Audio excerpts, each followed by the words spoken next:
ایک بڑے کھیت کے کنارے بہت سارے خرگوش رہا کرتے تھے۔ وہ کھیت میں اگنے والی اجناس سے خوراک حاصل کرتے۔ کھیت کا مالک بڑا رحم دل اور خدا ترس شخص تھا۔ وہ خرگوشوں کو اللہ کی مخلوق سمجھ کر انہیں کچھ نہیں کہتا تھا۔ اس کا ایمان تھا کہ اللہ کی مخلوق اپنے حصے کا رزق اس کے کھیت میں حاصل کرتی ہے اور اس کے حصے کا رزق اللہ برکت ڈال کر اسے عطا کرتا ہے۔ مالک کی اس عادت کی وجہ سے کھیتوں میں ہمیشہ سرسبزی رہتی اور اجناس کی پیداوار میں کوئی کمی نہ ہوتی۔ یہی وجہ تھی کہ وہاں خرگوشوں کی تعداد کافی بڑھ گئی اور وہ پوری آزادی کے ساتھ کھیتوں میں گھومتے پھرتے۔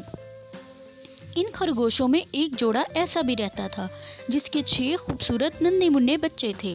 یہ بچے بڑے لاپرواہ اور شرارتی واقع ہوئے تھے۔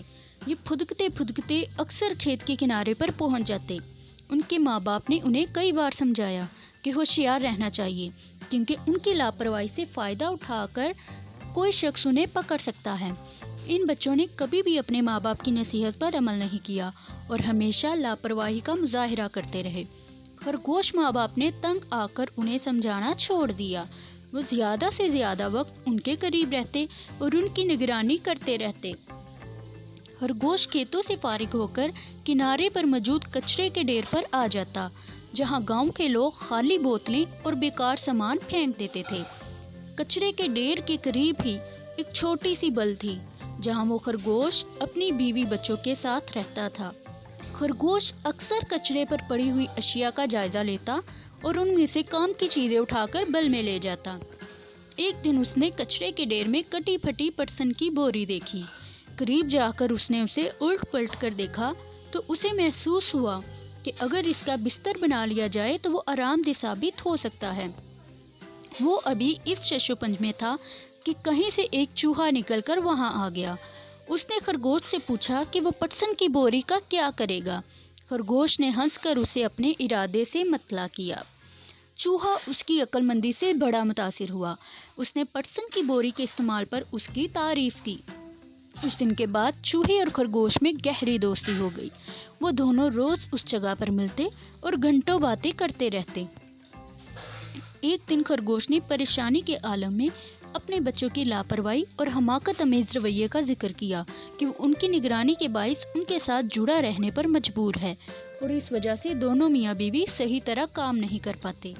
چوہے نے یہ سن کر اسے مشورہ دیا کہ وہ اپنے بچوں کو ساتھ ساتھ لیے پھرنے کے بجائے اسی جگہ پر چھوڑ دیا کرے اور انہیں پیار سے سمجھا دے کہ جو ہی کوئی اجنبی وہاں آئے تو وہ اپنے اوپر گھاس پھوس ڈال کر خود کو اچھی طرح چھپا لیا کرے۔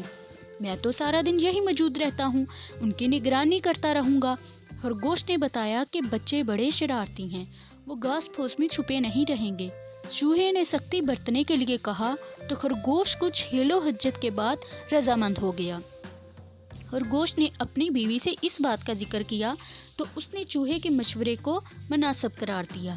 خرگوش نے اپنے بچوں کو اکٹھا کر کے بڑے پیار سے سمجھایا کہ وہ آئندہ ان کے ساتھ نہیں جا سکیں گے بلکہ یہی ٹھہریں گے۔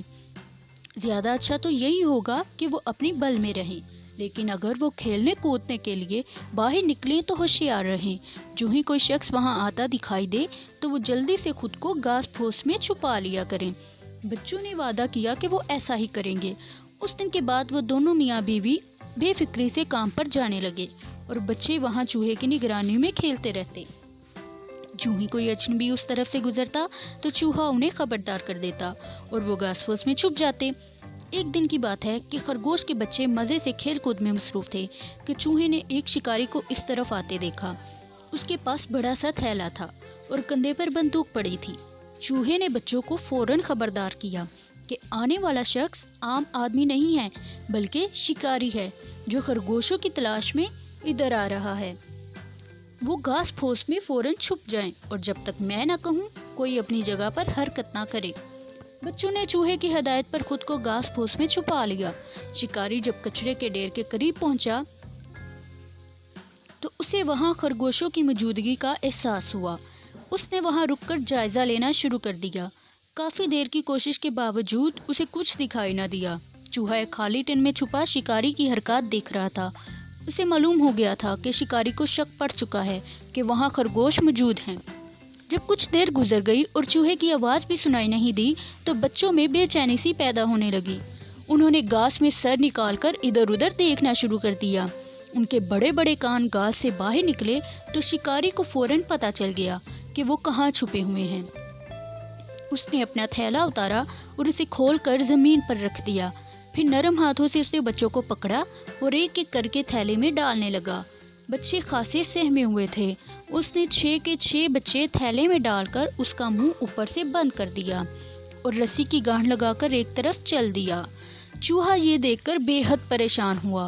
وہ تیزی سے شکاری کے تعاقب میں ہو لیا کیونکہ اس نے خرگوش سے بچوں کی نگرانی کا وعدہ کیا تھا۔ شکاری چلتے چلتے گاؤں میں پہنچ گیا اور بڑے سے گھر میں داخل ہو گیا۔ اس نے کمرے کے باہر صحن میں موجود ایک درخت کے نیچے خرگوشوں کا تھیلا رکھا اور خود کمرے کے اندر چلا گیا۔ چوہا یہ دیکھ کر تیزی سے واپس پلٹا۔ وہ جب کچرے کے ڈھیر پر پہنچا تو وہاں اسے بچوں کی ماں دکھائی دی جو کسی کام سے واپس لوٹ آئی تھی۔ چوہے نے اسے ماجرا بتایا تو وہ رونے لگی۔ چوہے نے اسے تسلی دی اور کہا کہ وہ شکاری کے گھر کی طرف چلی جائے اور دیکھے کہ وہ شکاری تھیلا لے کر نکل تو نہیں گیا۔ میں اتنی دیر میں خرگوش کو ساتھ لے کر آتا ہوں۔ چوہے نے اسے شکاری کا پتہ اچھی طرح سمجھا دیا اور خود بھاگتا ہوا کھیت میں پہنچا جہاں خرگوش کام کر رہا تھا۔ چوہے کو بخلایا دیکھ کر وہ جلدی سے اس کے قریب آ گیا اور اس کی خیریت دریافت کی۔ چوہے نے شکاری کے بارے میں بتایا تو خرگوش نے وقت ضائع کیے بغیر چوہے کے ساتھ شکاری کے گھر کی راہ لی۔ بچوں کی ماں شکاری کے گھر پہنچ چکی تھی۔ اسے دور سے ہی بچوں کا تھیلا دکھائی دے گیا تھا۔ اس نے تھیلے کا جائزہ لیا تو اس کی گانٹھ بے حد مضبوطی سے بندھی ہوئی تھی۔ وہ کافی کوشش کے بعد ناکام ہو کر وہیں بیٹھ گئی۔ اتنی دیر چوہا خرگوش کے ساتھ وہاں پہنچ گیا۔ خرگوش نے اپنی بیوی کو تسلی دی اور گانٹھ کھولنے کی کوشش کی مگر وہ بھی ناکام رہا۔ چوہے نے یہ دیکھ کر انہیں پیچھے ہٹنے کے لیے کہا اور خود تھیلے پر چڑھ گیا۔ اس نے اپنے تیز نوکیلے دانتوں سے رسی کاٹ ڈالی جس سے تھیلے کا منہ بندھا ہوا تھا۔ تھیلا کھلتے ہی خرگوش کے بچے پھدکتے پھدکتے باہر نکل آئے۔ خرگوش نے قریب پڑے ہوئے مختلف پھل اور سبزیاں اس تھیلے میں بھر دی تاکہ شکاری کو تھیلا خالی ہونے کا احساس نہ ہو پائے۔ اس کے بعد دونوں میاں بیوی نے خوب زور لگا کر تھیلے کا منہ رسی سے باندھ دیا۔ شکاری تھیلے سے بے فکر کمرے میں اپنے کام میں مصروف تھا۔ اسے خبر ہی نہ ہو سکی کہ باہر کیا تماشا ہو رہا ہے۔ خرگوش نے تیزی سے اپنے بیوی بچوں کو ساتھ لیا اور کھیت کی طرف روانہ ہو گیا۔ چوہا بھی ان کے ساتھ تھا۔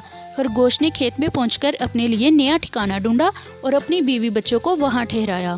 اس کے بعد اس نے چوہے کا تہ دل سے شکریہ ادا کیا کہ اس نے حقیقتاً دوستی کا حق نبھایا تھا۔